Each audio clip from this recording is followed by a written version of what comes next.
आज का हमारा जो टॉपिक है, आज जो हम चर्चा करेंगे वो एक शब्द है टीएचई। तो टीएचई की जो साउंड को लेके बहुत कन्फ्यूजन रहता है कि कब इसकी साउंड को हम दा बोलते हैं और कब इसकी साउंड को हम दी बोलते हैं। कब इसकी साउंड को दा बोलते हैं और कब इसकी साउंड को दी बोलते हैं। जब दो तरीके की साउंड है तो कुछ अंतर होगा, तभी तो साउंड में जो है कन्फ्यूजन आई है। साउंड अलग अलग है। जब भी कोई जो वर्ड है, शब्द है, उसका जो पहला अक्षर है वो कंसोनेंट हो, यानी कि क्या हो, व्यंजन हो। जब भी व्यंजन साउंड से कोई भी शब्द शुरू होगा तो उसके पहले लगे हुए टीएचई को दा बोलेंगे, और जब भी वर्ड की जो साउंड है वो स्वर से शुरू हो तब उसे हम दी बोलेंगे।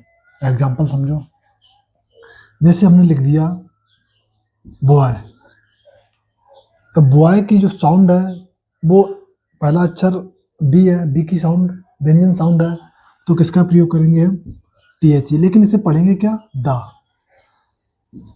मैंगो, तो इसे भी हम क्या पढ़ेंगे, दा पढ़ेंगे। अब आइएगा दी की तरफ। जब इसकी साउंड कैसी हो, यानी कि स्वर साउंड से शुरू हो, जैसे कि एप्पल, तो एप्पल से पहले लगे हुए इसको हम क्या पढ़ेंगे, दी पढ़ेंगे, क्योंकि एप्पल की जो पहली साउंड है वो कैसी है, स्वर साउंड है। जैसे कि ऑरेंज,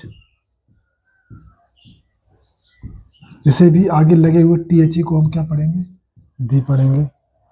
लेकिन एक और शब्द जो हमें बेहतर तरीके से समझना चाहिए, वो समझना चाहिए यूनिवर्सिटी।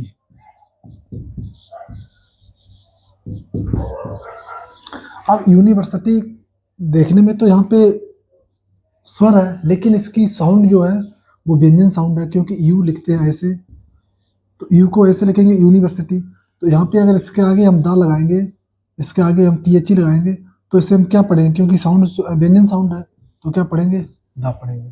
ठीक, इसलिए यहाँ पे यूनिवर्सिटी से पहले अगर टीएचई लगा है तो सीधा पढ़ेंगे, दी साउंड बिल्कुल भी नहीं पढ़ेंगे।